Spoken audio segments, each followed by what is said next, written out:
And as regards to obviously my word in last week, let's just put it this way: pussies, yeah, maybe the wrong word. Cowards is what I would have said.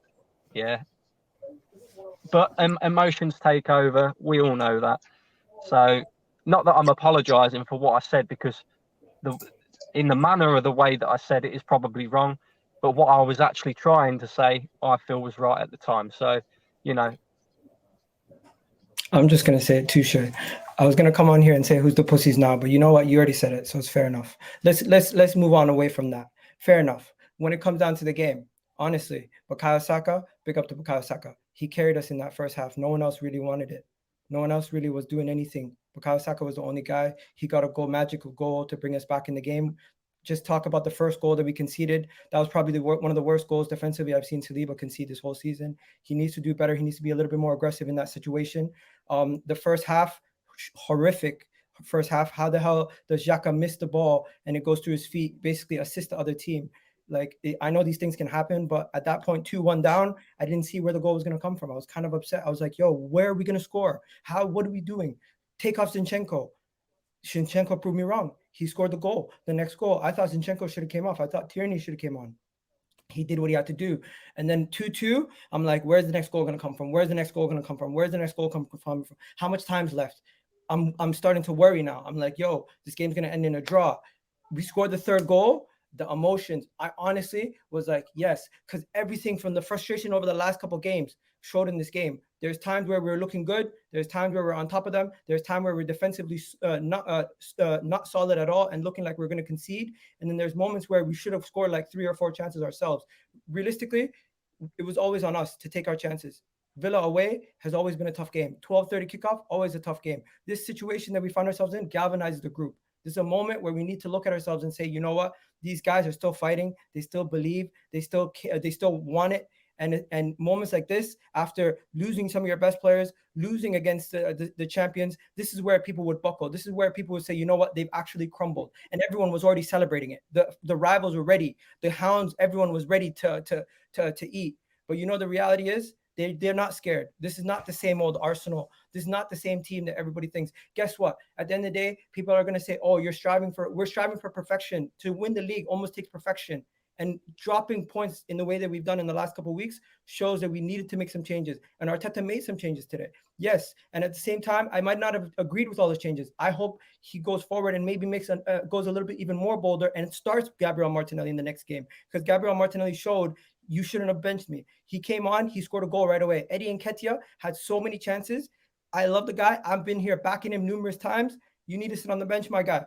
Gabriel Jesus, until he comes back, we need to rotate those 3. Bukayo Saka's undroppable. The other 2, on any given day, they could be rotated.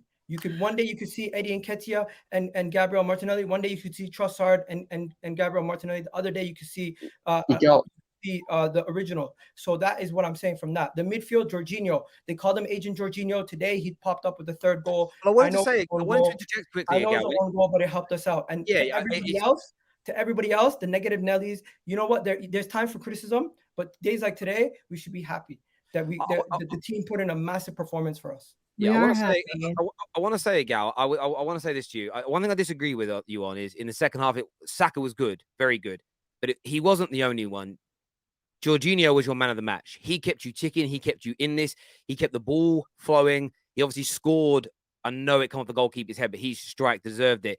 He, for me, was your star. He was your star boy today. And the reason why I think he needs to get the majority of the flowers is because the panic after Partey got injured. Oh, what are we going to do? Oh, my God. It's all going to fall apart. Oh, my God. I can't believe it. That was disrespectful to Jorginho. A man, by the way, who's won bigger trophies than Thomas Partey has, who's delivered in bigger games than Thomas Partey has. And I think Partey's one of the best DMs in the Premier League. There's no doubt. Arsenal fans should be more respectful to this guy. And hopefully these performances have made Arsenal fans realize you have an absolute gem in Jorginho. He isn't a plug-in bit part player. He's a sensational professional. Sometimes you need to see it, though. I do think that sometimes you need to see it in practice. Like, we hadn't really seen him play with us. The first time that he played with us against Everton, it was hard to see. Against Manchester City, I think a lot of people turned around and realized that he had a good performance. So, yeah, he was really good today.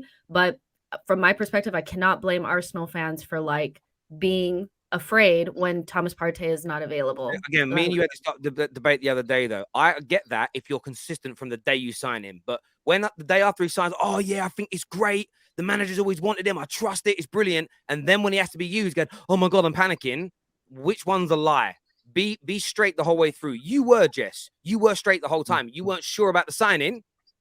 Therefore, you're a bit worried when Partey's out. That makes sense. But you can't big up the signing and then and then show your ass when he has to come in and play. That means you've lied to your fan base. That means you've done it for clicks. It means you've done it for attention, and you're not telling the truth. That's the people I'm calling out, not people like you, Jess, that were honest from day one. There's a difference. Who else on the stream has done I that? just say something because I haven't been on I'm here not for talking about you. I'm not talking about anyone on the stream. I'm talking I'm fans asking. in general. Fans in general. Okay, fair enough. You've seen I'm that, just and gonna I've say seen this. that. To the people who absolutely threw their toys out the pram when we were 2-1 down, grow a pair of balls and understand that this team and these players are not the same players from a couple years ago. And when we've seen this home support, the away fans, they deserve a massive round of applause. Shout out to those guys, because no matter what was going on, no matter how bad we were, they were showing that they cared, and they're backing this team. And the players, the players today, like Jorginho, you're right about Jorginho, but I also want to say one more thing.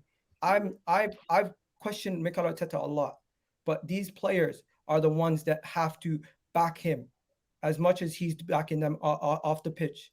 They have to back him. And today in this performance, they showed that they're backing him. Zinchenko was having a horrific game. He scored that goal. You've seen how much it meant to him. Odegaard, we didn't mention it. I don't know if you guys mentioned it. Odegaard's miss was criminal. How are you missing that from that close range? You cannot miss that. We can call it out when we need to. But at the same time, some of the stuff, it's going to always, if the result went the other way, he would have been the biggest scapegoat of the night. That's the reality. So let's now realize that it's not always, what do you call it? It doesn't always go your way. Small margins. This game could have easily ended in a draw. We came up with a 4-2 win. I'm happy, but I got to go, guys. I'm at work right now, so I got to go. All right, Gal, speak to you soon, bro. The weird thing about that, though, is like, I'm kind of disappointed that he just went off, because in one breath, he's like, the game could have went either way. So a lot of Arsenal fans were like, at 2-1 and at 2-2, we're feeling like, I don't think when did we score the third goal? It was late in the game. So people that were, when was it? 93rd. I think it was 93rd. Yeah. So it's like, if people thought we weren't going to win the game at that point, how can you blame them? Like, I feel like there's a lot of people that come on after and do like results-based analysis and then get on their soapbox, like Igal is doing that. This is the first time we've seen this team actually win back against the wall when it matters. Sometimes you need to see it to believe it. I just think we go way too far in one direction or the other. Sometimes I do it, but he really has no legs to stand on either, because he's somebody that flip-flops quite often as well. So it's, come on, man. Like, everybody's happy. But Igal